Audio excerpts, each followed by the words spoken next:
नमस्कार and I welcome to all of you in Global Lookout. दोस्तों, रिसेंटली एक न्यूज आ रही है कि हो सकता है कल यानी 25 अगस्त को इमरान खान अरेस्ट हो जाए। पाकिस्तान के जो इंटीरियर मिनिस्टर हैं, जैसे हमारे यहाँ होम मिनिस्टर होते हैं वैसे ही वहाँ पर इंटीरियर मिनिस्टर होते हैं।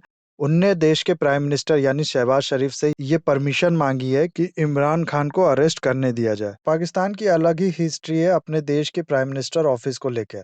ये लोग अपने प्राइम मिनिस्टर को बॉम्ब से उड़ा देते हैं, उनको गोली मार देते हैं, उनको फांसी पे चढ़ा देते हैं। अरेस्ट तो खैर आम बात है। तो क्या है पूरा इशू, क्यों कहा जा रहा है कि अरेस्ट होंगे इमरान खान और किन वजहों से ये अरेस्ट होंगे? इनके अलावा कौन कौन से पीएम है जिनको अरेस्ट किया गया या फिर उनका असैसिनेशन हुआ है पाकिस्तान में, ये सब हम लोग देखेंगे इस वीडियो में। आप बस आपको एंड तक बने रहना है और वीडियो अच्छा लगे तो लाइक, कमेंट, शेयर, सब्सक्राइब जरूर करना।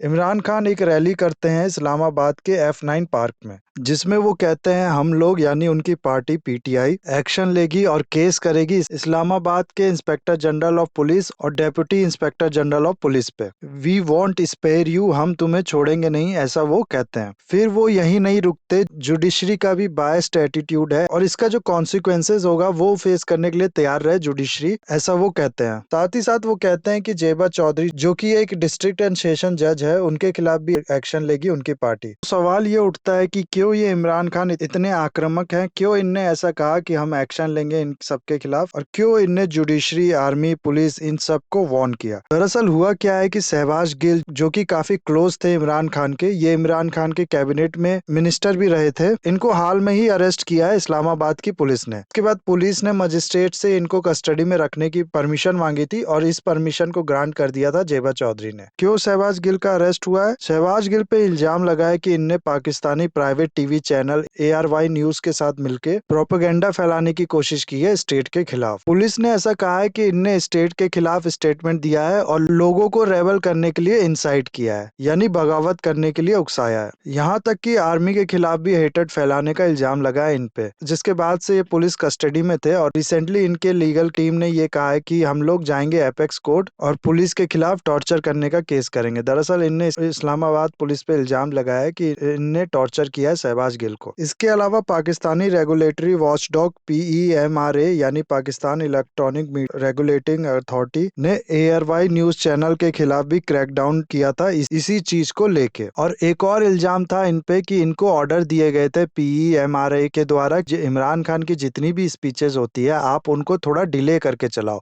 उसको लाइव मत चलाओ, ताकि इन केस वो कुछ गलत बोले, कुछ कंट्रोवर्शियल बोले तो उसको एडिट किया जा सके। जो ऑर्डर्स उनने फॉलो नहीं किए, ऐसा कहा गया है PMRI की तरफ से। तो इन सब की वजह से और खास करके जो शहबाज गिल है उनके अरेस्ट की वजह से इमरान खान डिस्टर्ब थे। फ्यूचर में इनको डर था कि इनके ऊपर भी क्रैकडाउन करे गवर्नमेंट को, डर था कि इनके खिलाफ भी एक्शन हो, इसीलिए इनने ये सब वार्निंग दी है आर्मी, पुलिस और जुडिशरी को। इसी वार्निंग की वजह से या इसी स्पीच की वजह से अब इनके अरेस्ट होने की नौबत आ गई है। इमरान खान ने यहाँ तक कि लोगों को ये भी कह दिया था कि आप स्ट्रीट पे आके प्रोटेस्ट करो शहबाज गिल के अरेस्ट के खिलाफ, जिसके बाद इस्लामाबाद पुलिस ने सेक्शन 144 ऑफ CRPC इम्पोज कर दिया था ताकि लोग इकट्ठा ना हो सके। सेक्शन 144 ऑफ CRPC ये वही कानून है ना जो इंडिया में हम लोग सुनते हैं, डिस्ट्रिक्ट मजिस्ट्रेट लगा दिया करते हैं, जिसके बाद लोगों का इकट्ठा हो जाना इलीगल होता है। सेम वैसा ही सेक्शन पाकिस्तान में लगाया है। इसका क्या मतलब है? क्या ये इंडिया का कानून पाकिस्तान में भी लागू होता है? देखो, ऐसा नहीं है। सबसे पहले CRPC आया था 1882 में। उस समय ब्रिटिश का राज था हम लोग पे और 1947 में देश का पार्टीशन हुआ, जिसके बाद से पाकिस्तान क्रिएट हुआ। दोनों देशों ने जो 1882 का CRPC था इसी को अडॉप्ट किया विद स्लाइड मॉडिफिकेशन के साथ अपने अकॉर्डिंगली। इसीलिए ये इंडिया का कानून नहीं है, ये पाकिस्तान का CRPC है, जिसका सेक्शन 44 भी वही कहता है जो इंडिया के CRPC का सेक्शन 144 कहता है। दोबारा आ जाते हैं अपने टॉपिक पे। तो इन सब की वजह से एक चीज तो बहुत ज्यादा क्लियर है कि जो पाकिस्तान की रूलिंग पार्टी है इसने पूरा मूड बना लिया है PTI यानी इमरान खान की पार्टी के ऊपर क्रैकडाउन करने का। इन स्पीचेस की वजह से इमरान खान पे केस हो गया है और कोई छोटा मोटा केस नहीं, इन पे सीधे टेररिज्म का इल्जाम लगाया गया है। इनको section 7 of anti terrorism act के अंदर बुक किया गया है और एफआईआर में ये लिखा गया है कि इनने टेरराइज किया है पुलिस ऑफिशियल और रिस्पेक्टेड सेशन कोर्ट जज कि वो अपना काम ना कर सके, कोई एक्शन लेने से डरे पीटीआई के जो मेंबर हैं उनके खिलाफ। ये सब कुछ दिन पहले की न्यूज है। इसके बाद हालांकि इमरान खान अरेस्ट नहीं हो पाए थे क्योंकि इनने एंटीसिपेटरी बेल ले लिया था कोर्ट से, लेकिन ये इनको सिर्फ 3 दिन के लिए मिला था जो कि 25 अगस्त यानी कल को एक्सपायर हो जाएगा। जिसके बाद पाकिस्तान गवर्नमेंट ने पूरा मूड बना लिया है इनको अरेस्ट करने का। हो सकता है कल ऐसी न्यूज आए कि इमरान खान अरेस्ट हो गए हैं। पाकिस्तान की अगर आप हिस्ट्री को देखें तो इनकी बहुत अजीब हिस्ट्री है इनके प्राइम मिनिस्टर को लेके। अब तक कोई भी प्राइम मिनिस्टर ऐसा नहीं हुआ है पाकिस्तान में जिसने अपना 5 साल का कार्यकाल पूरा किया हो। देश के पहले प्राइम मिनिस्टर लियाकत अली खान, इनका 4 साल का टर्म पूरा हो गया था, लेकिन इसके बाद इनका असैसिनेशन हो जाता है। तो इनकी शुरुआत ऐसी होती है। फिर इसके बाद ख्वाजा निजामुद्दीन बने पीएम, जिनको हटा दिया गया 1 साल के बाद। फिर मोहम्मद अली बोगरा, इनके साथ भी यही हुआ और इनको 2 साल के बाद हटा दिया गया। फिर इसके बाद प्राइम मिनिस्टर बनते हैं चौधरी मोहम्मद अली, जिनके खिलाफ नो कॉन्फिडेंस मोशन पास हो जाता है। और इसके बाद हुसैन सईद सोहरावर्दी, इनको भी रिजाइन करना पड़ता है और इनको 1958 में अरेस्ट भी कर लिया जाता है। हुसैन सईद सोहरावर्दी के बारे में अगर आपको बताऊं तो ये वही है जो प्रीमियर थे बंगाल के एक्शन डे के टाइम। डायरेक्ट एक्शन डे आपको पता ही होगा, इस दिन कत्लेआम हुआ था हिंदुओं का बंगाल में। और अगर आपको नहीं पता और आप चाहते हैं कि इस पे भी मैं एक वीडियो बनाऊं तो मेरे को कमेंट में जरूर बताइएगा। इसके बाद इब्राहिम इस्माइल चौधरी जो सिर्फ 60 दिन के लिए रहे देश के प्राइम मिनिस्टर, उनको भी रिजाइन करना पड़ा। और फिर फिरोज खान नून नए प्राइम मिनिस्टर, इनको भी 7 महीने के बाद रिजाइन करना पड़ा। फिर देश के प्राइम मिनिस्टर बनते हैं जुल्फिकार अली भुट्टो। ये वही है जिनके टाइम में इंडिया का 1971 में वॉर हुआ था पाकिस्तान के साथ और इस वॉर के रिजल्ट में बांग्लादेश क्रिएट हुआ था। इनको भी हटा दिया जाता है। ये भी अपना 5 साल का टर्म पूरा नहीं कर पाते हैं और इसके बाद इनको जेल भी होती है और फाइनली इनको फांसी पर चढ़ा दिया जाता है।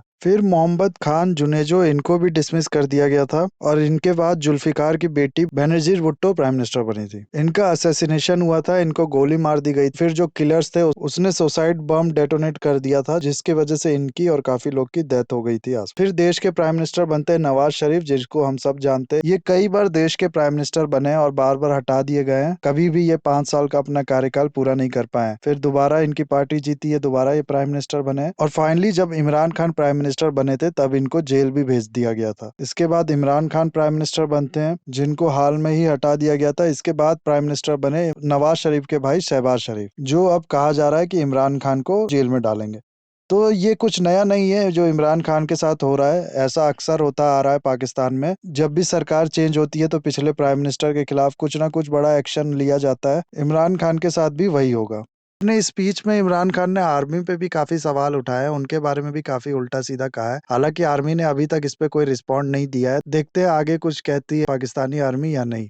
साथ ही साथ अगर आप देखेंगे तो जब इमरान खान को हटाया गया प्राइम मिनिस्टर पोस्ट से या उससे पहले से ही से कहते आ रहे हैं कि जो दूसरी पार्टी है वो जो गवर्नमेंट बनाएगी वो इम्पोर्टेड गवर्नमेंट है, यानी कि दूसरे देशों की मदद से बनाई गई, वो पाकिस्तान के लोगों का डिसीजन नहीं है। इसीलिए जो डिसीजन होगा ये भी उन देशों के इंटरेस्ट के लिए होगा जिसके मदद से ये गवर्नमेंट बनाई गई है। और पास्ट में भी अगर आप देखें तो जितने ये प्राइम मिनिस्टर थे जिनके खिलाफ अरेस्ट हुआ या उनका असैसिनेशन हुआ या फिर उनके खिलाफ केस चला, इन सब में से कई ऐसे जिसने अपने पूरे केस को साजिश बताई थी यूएसए की।